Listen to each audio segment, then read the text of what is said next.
This week's Parsha, the Torah begins, Isha ki tazreia v'yolda. One of the basic mitzvot of the Torah is pru'urvu, to have children, to create generations.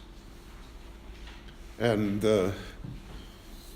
we live in a time when in much of the Western world, that concept really doesn't exist anymore, because children, as we all know, are a pain and a bother, and they're expensive,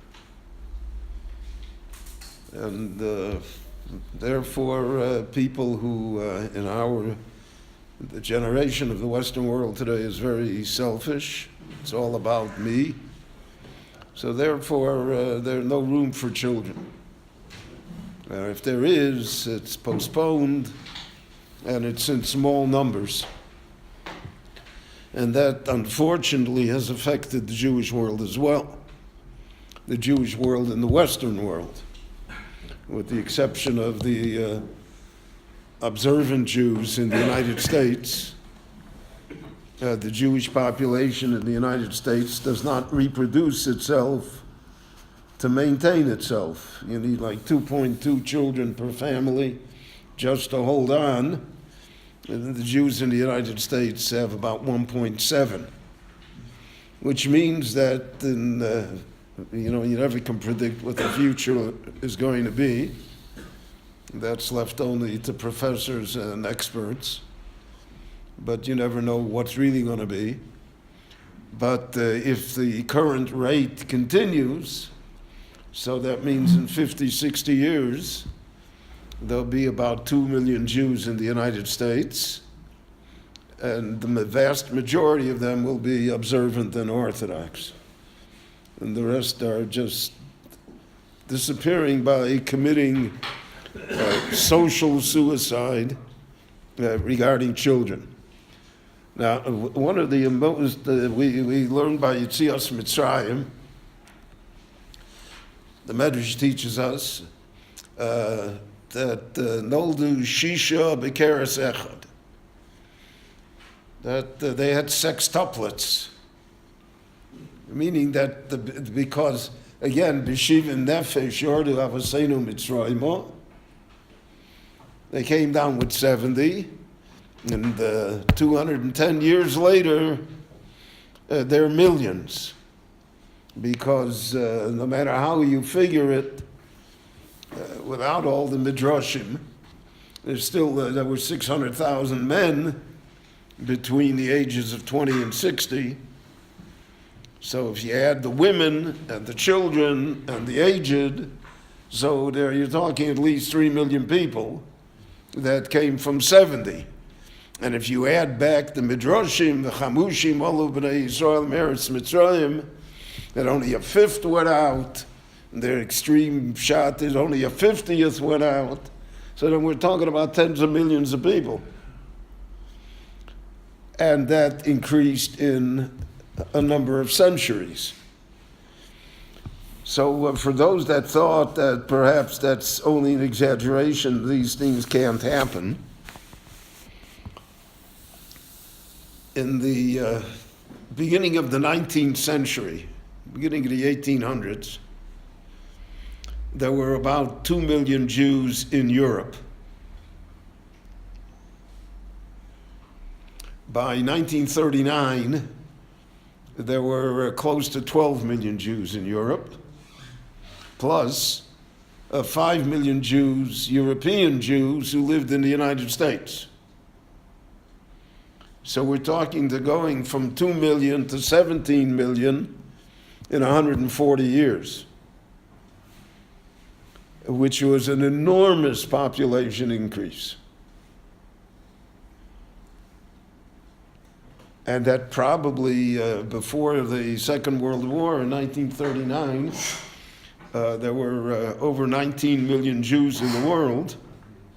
That probably was the high water mark as far as Jewish population was concerned during the entire time from the destruction of the temple onwards.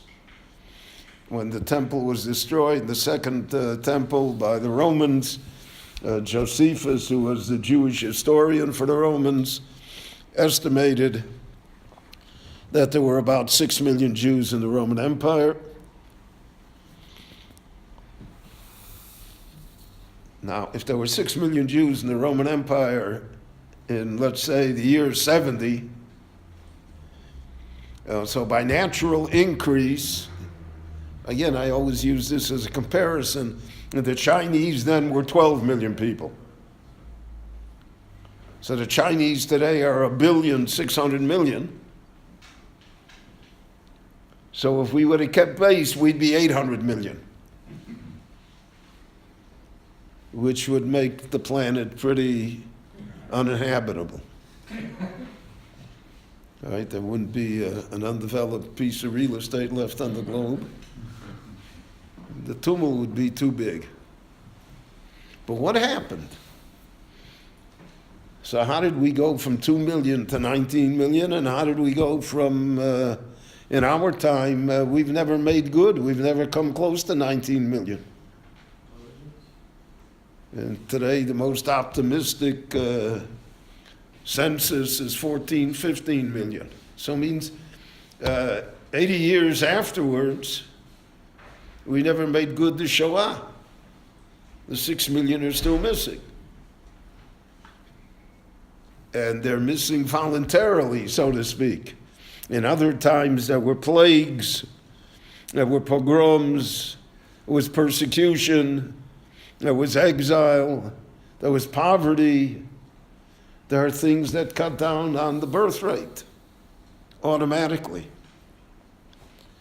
But in our time, which is a time of affluence, to an extent that the world generally, and the Jewish world particularly, has never known in 2,000 years. So what happened? So the Torah promised us that. The Torah said, Lo merubchem, I did not choose you because you are many. Ki atem ha'ma'at mikol ha'amim. You're going to be, relatively speaking, the fewest. You're certainly the fewest of all major religions. You know, there are over 1 billion Muslims and over 1 billion Christians. We're a handful. So there are many, I can't explain to you why, because we don't have the ability to read, so to speak, the mind of God to decide these things. Why it's ki atem ha'ma'at mikol ha'amim. But atem ha'ma'at mikol ha'amim inflicts upon us certain responsibilities. If they tell a story, I've told it to you before, I believe, that, there's a certain town that only had 10 Jewish men that lived in the town. Every day they had a minyan. Somebody had a cold, this, whatever, no excuses, everybody came, they had a minyan every day, for years. And then one day, an 11th family moved into town, and the next day there was no minyan. Because if people feel that other people can take care of things, so then their responsibility is naturally diminished. It's not my problem. I don't have to do it. I noticed, for instance, we have a second minyan here in the morning. We've had it every day since Shavuos. We never missed a day, Baruch Hashem. But every day it's a different 10 people. But there are core of people who, under any circumstances, come every day because they feel the responsibility to make the minyan.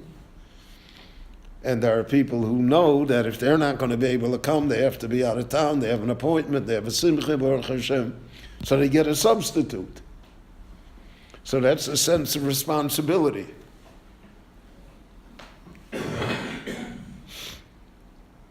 Mashkimim shachris v'arvis, we say, right? That's Karen Kayemis L'Olam Haba.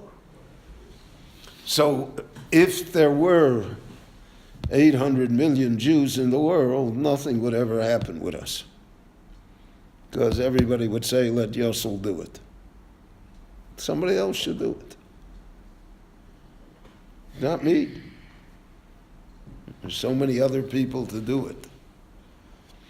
But since Ki Atem Ha'ma'at Mikol Ha'amim, you are the fewest of all people, so there really is nobody else to do it except us. And that is a sense of responsibility that the Torah imposes upon us, simply because of our population. So the Torah says that we should have children. Baruch Hashem, we do. We should have grandchildren. We should have great-grandchildren. Reivonim levonecha. Because that's the bracha. The bracha is the continuity of generations. With all of the difficulties and challenges that are involved in that. But that remained the bracha for us, the Dorei Doros. And therefore that is the bracha that we give each other. So when the Torah says Isha Kis Tazreia, the Torah is speaking about the creation of the generations of the Jewish people, which will allow it to exist and prosper and become stronger. And every Jew in the world counts. Everyone is special. Everyone is important. And with that idea, so then we can bring Shalom al Yisrael. Rabbi Chananya ben Akash Omer Otza Kadosh Baruch Hu L'Zakos Es Yisrael V'ficha Chirbo Lahem Torah Mitzvot Shenemar Adonai Chavlei Shemon Tzidko Yagdil Torah V'Yadir.